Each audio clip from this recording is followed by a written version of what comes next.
Então, mas eu vou dar um testemunho daquilo que nós aprendemos em nossa Irmandade.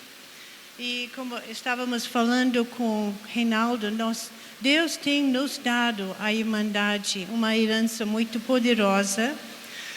A nossa Irmandade foi fundada na Alemanha em 1947, 2 anos depois do término da Segunda Guerra Mundial. Uma época de ruínas, de lágrimas, de realmente pobreza, destruição, como vocês não podem imaginar. Realmente tragédia. A culpa do regime nazista que decidiu eliminar todos os judeus do seu território. E quando nós questionamos como poderia ter acontecido isso no país conhecido pela reforma protestante, os grandes evangelistas e missionários luteranos e amadores da Bíblia, como que poderia ter acontecido isto, sistematicamente eliminando os judeus? Nos anos depois da liberação do campo de concentração Auschwitz, em 45, os fatos foram revelados ao povo, o que muitos não sabiam. E nossas primeiras irmãs, elas não tinham uma ideia do que estava acontecendo atrás dos muros dos campos. Mas quando foi divulgado, quando foi revelado realmente a tragédia que aconteceu, as irmãs foram arrebentadas realmente. Ficaram tão chocados como que nosso povo poderia ter feito isso. E as nossas madres fundadoras, nós não tínhamos entrado na Irmandade ainda. Eu só entrei em 75, mas isso foi nos anos 45 a 50. E as irmãs tiveram muitas reuniões, divulgando, lendo, confrontando, porque é fácil de esquecer dos fatos. Esse foi os nazistas, isso não tem nada a ver comigo. Mas essa atitude que a Bíblia nos ensina, de assumir, de ter identificação com o nosso povo, esse é algo que nós aprendemos na Bíblia.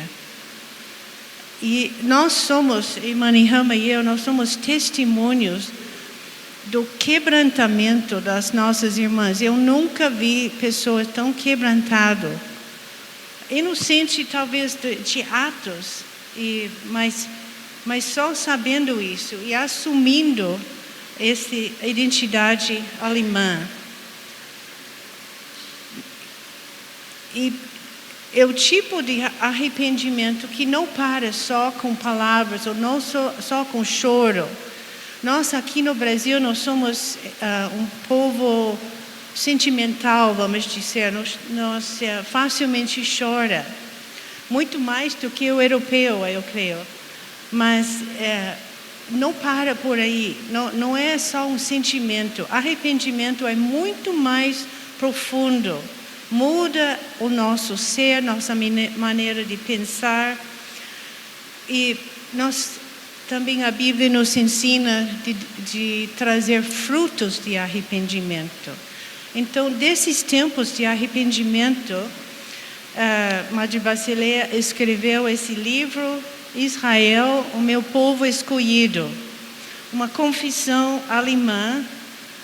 E os primeiros capítulos são o testemunho dela, o que levou a ela de arrependimento e de amar o povo judeu. E eu creio, sinceramente, se nós lemos a Bíblia de capa a capa e não perceber o amor que Deus tem pelo povo judeu, então não estamos lendo a Bíblia certo. Porque essa paixão, a Bíblia está de capa a capa, cheio desse amor de Deus. Então, se nós amamos o nosso Deus, devemos compartilhar o amor que Deus tem pelo povo, a escolha. E não dizer muitas vezes nós, porque Deus não escolheu o Brasil, porque Deus não escolheu a Alemanha. Durante 2000 anos, durante mais tempo, os povos tiveram essa luta. Mas se estamos lendo a Bíblia, devemos converter nosso coração. Eu quero amar o que Deus ama. Amém. E Madre Basileia também desenvolveu uma peça de teatro falando com as irmãs, bem dinâmica, sobre a história de Israel ao longo da história e finalizando com nós tocamos a menina dos olhos de Deus. E esse teatro as irmãs viajaram em todas as partes da Alemanha. Também a reunião das igrejas luteranas foi no púlpito e realmente foi entre os primeiros vozes para mudar a mentalidade do povo alemão. O que temos feito? As irmãs também serviram famílias judias que sofreram. Quando você fala com a pessoa sobrevivente do Holocausto, e ele fala que 40 pessoas pereceram no campo de concentração, você não pode ficar frio nisso. Então você sente a dor profunda que o povo judeu carrega até hoje. E as irmãs serviram como enfermeiras nos hospitais gratuitamente em Israel, servindo, ajudando os sobreviventes do Holocausto. E também nós conseguimos comprar uma casa em Jerusalém para sobreviventes do Holocausto e serviram elas. Não pensa que as irmãs pregaram o Evangelho para os judeus, porque isso é proibido em Israel até hoje, evangelizar. Mas de sentar lado ao lado uma pessoa que sofreu, ouviu a sua história, porque essas são pessoas que, quando saíram dos campos, eles não aguentaram ouvir nenhuma palavra em alemão. Então, de uma alemã sentar e horas ouvindo a história, abrindo o coração, isso foi realmente um goto de consolo. E eu digo isso não para dizer, nós fizemos isso, mas realmente que é um exemplo. Vocês entendem? Não estamos nos promovendo. Mas em 1996, Benjamin Berger, que é um judeu messiânico, um dos primeiros que fundaram uma congregação em Israel, e nós tivemos uma amizade durante muitos anos, assim, depois dos anos 60. E em 96 ele visitou a nossa comunidade na Alemanha. Eu estava presente e ele tinha meditado, orado muito sobre isso. E em oração ele sentiu do coração de Deus que a Alemanha e muitos países na Europa já trabalharam sua culpa, pediram perdão, houve a reparação, mas a igreja de Jesus, e perto de quando estávamos aproximando o ano 2000, a virada do milênio, então, tipicamente quando temos aniversário, é uma boa ideia de pensar como foi a minha vida até aqui. Quando estamos, o David Dawson vai chegar a 49 anos na segunda-feira. Então, pensem como foi, onde eu tenho culpa, onde eu tenho que me arrepender para deixar uma chapa limpa para entrar. Então, muitas igrejas na Alemanha queriam fazer isso, as irmãs também promoveram, perguntaram a Deus o que podemos fazer para reparar a história de 2000 anos. Então, muitos de nós não temos tempo de ler 14 anos da história da igreja. Eu, pelo menos, sou uma. A minha vida é muito ativa Eu não tenho tempo de ler 14 livros, mas temos que saber sobre a história. Nós somos cristãos hoje. Será que temos que saber a nossa história para saber a nossa identidade e também para saber o nosso futuro? Então, uma irmã leu esses 14 livros e fez um resumo de 16 páginas. Irmãos, não é uma história muito agradável, porque tem dizeres dos pais de igreja, em bem resumo, bem breve, como Martim Lutero, como Calvino, como Agostinho, muitos pais de igreja que fizeram grandes obras, coisas importantes, mas também rejeitaram o povo judeu. Disseram que o povo judeu rejeitou o Messias, eles são deicidas, que matou Deus, então temos que eliminar os judeus, eles não pertencem a nós. Então, a igreja se levantou como juiz durante 2000 anos sobre o povo judeu. Que eles não merecem mais a graça de Deus e tudo. Então, no ano 2000, na virada do milênio, nós aqui no Brasil, em nossa filial, nós organizamos 2 cultos de arrependimento.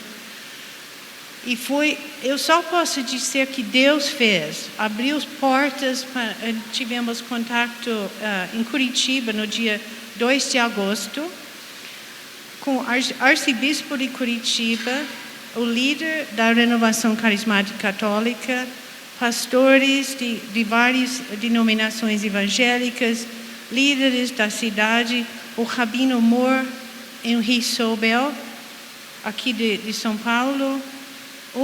Tivemos uma sobrevivente do Holocausto, ela da Bella Harrison, da Polônia, e líderes da comunidade judaica em Curitiba, o governador do Paraná, um judeu praticante, o Jaime Lerner, e 600 participantes. Eu não vou entrar em detalhes, mas como Deus foi mostrando, abrindo portas.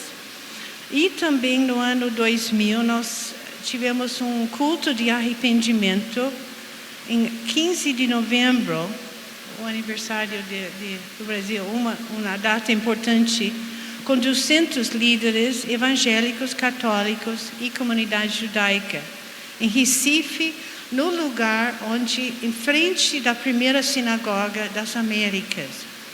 Porque aqui no Brasil, em Recife, não sei se todo mundo sabe, esse foi o primeiro marca dos judeus em toda o continente, norte e sul das Américas. A comunidade fugindo de Portugal, de Espanha primeiro, depois Portugal, e chegaram no Brasil esperando um refúgio de paz. Mas esse tempo durou 25 anos, mais ou menos. Daí entrou a Inquisição de novo. Então, o que eu quero dizer com isso? Então, nós precisamos desta humildade. Precisamos ter, quando estamos falando sobre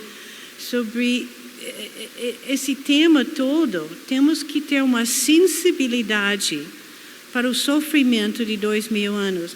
Não é pouca coisa.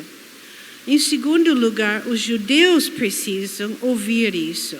Eles não precisam mais das nossas palavras. Eles precisam, porque eles têm a Torá, eles têm a Bíblia, eles têm acesso. E Deus está movendo agora em nosso mundo. Mas se nós confessamos a nossa culpa, porque quando nós vamos, por exemplo, para Israel, eu já fui 16 vezes para Israel. E como eu falo inglês, então é bem fácil de falar com pessoas na rua.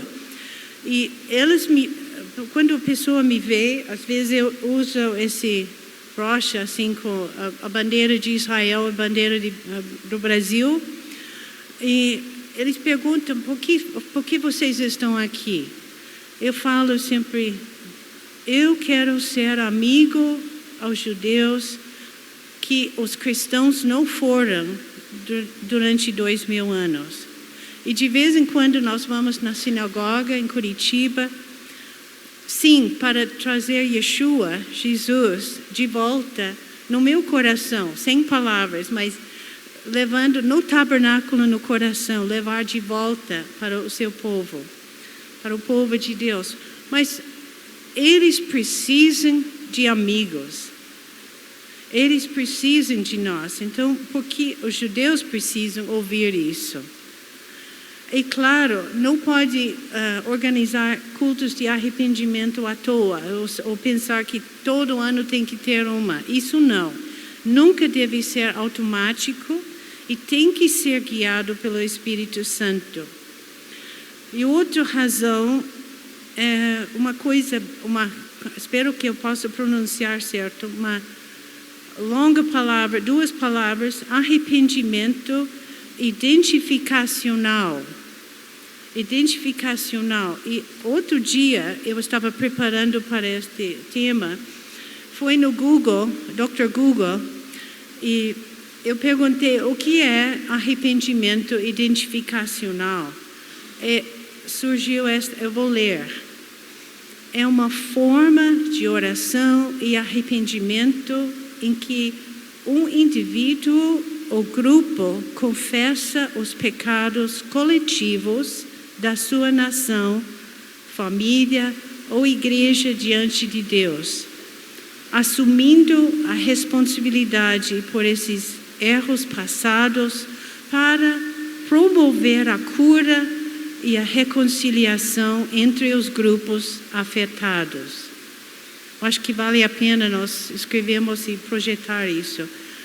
Expressado, isso eu encontrei em Google, expressado por John Dawson, o pai do David, é um ato profético que busca libertar as gerações atuais das consequências do pecado ancestral, reconhecendo-o e arrependendo-se dele, permitindo assim que o perdão flua.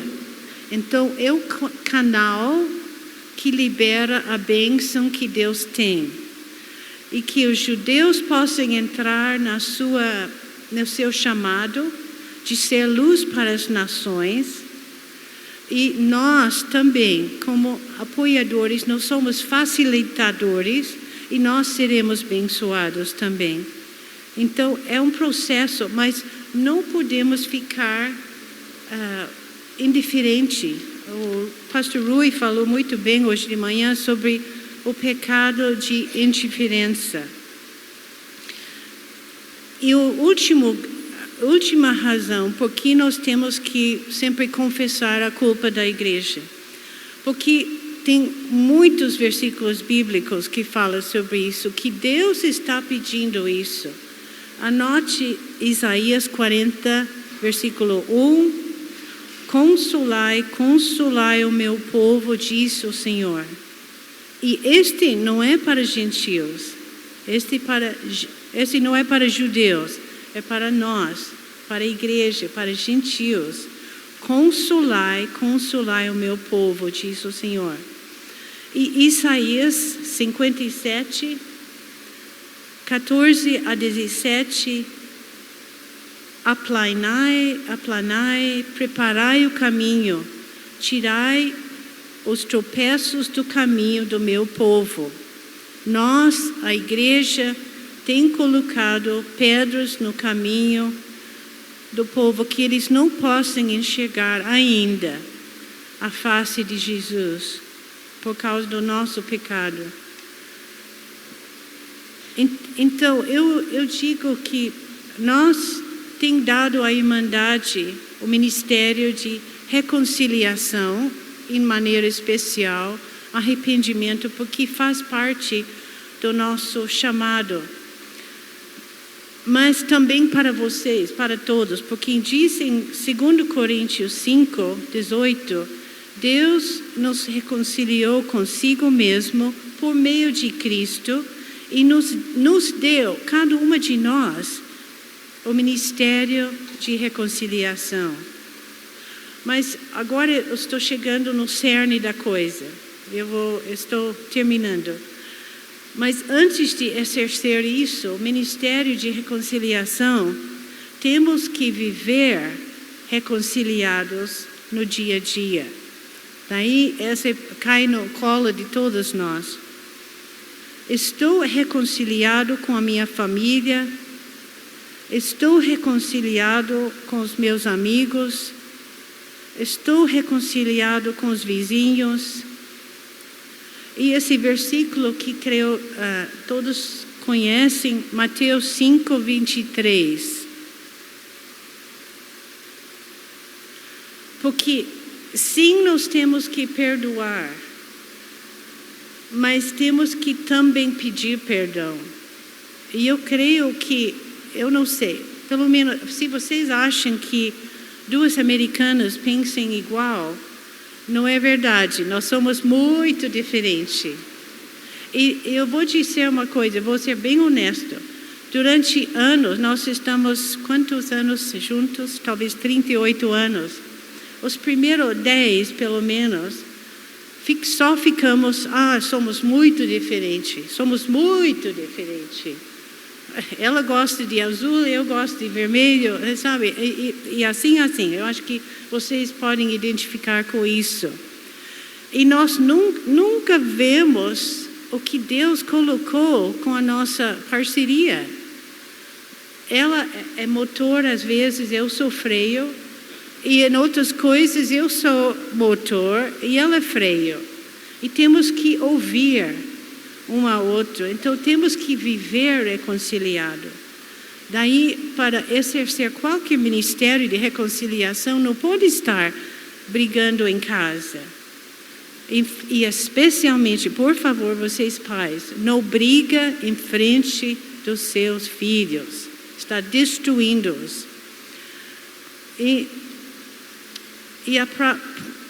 Eu penso também que se vocês analisem bem, outro dia Deus me lembrou disso, que nos primeiros anos da cristandade, ou até na Idade Média até,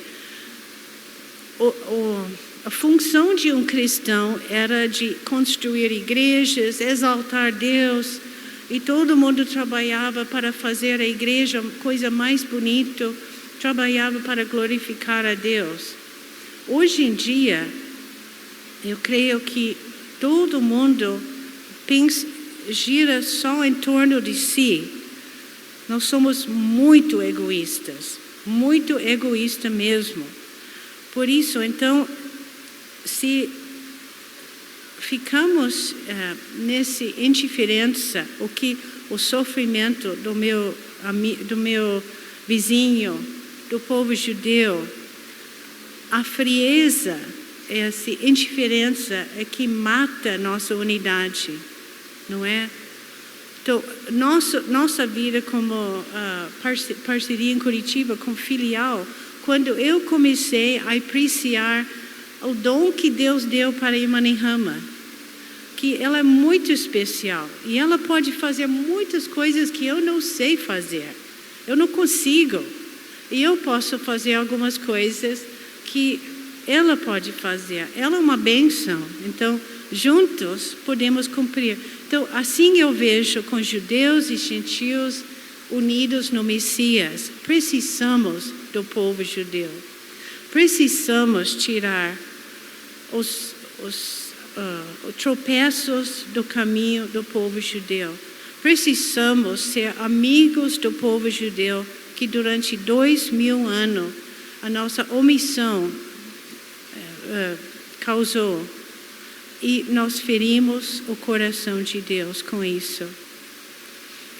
Então nós vamos terminar com um cântico. É um cântico de arrependimento, mas eu creio que nesse período, só ouvindo, Senhor, nós podemos orar, Senhor, onde está tocando na minha vida o ponto? Será que eu fui omisso? Será que eu tinha medo de ir para a casa do judeu ao meu lado, de mostrar o amor? Onde foi ferir o outro? Porque quando temos essa cultura de pedir perdão, nos humilhamos. Nós saímos do nosso trono e nós vamos ao outro dizer. Porque muitas vezes, quando ficamos ofendidas com aquilo que a pessoa fala para nós, puxa, você não sabia como ele falou para mim, as palavras que ele não vê que, sabe, eu tenho esforçado, assim, ofensa, ficar ofendido, fecha. Mas será que estamos pensando que talvez uma atitude em mim causou esta explosão nos outros? Esse mudou o nosso relacionamento. Quando ela explodiu sobre alguma coisa, a gente tem que ir no quarto e perguntar ao Espírito Santo: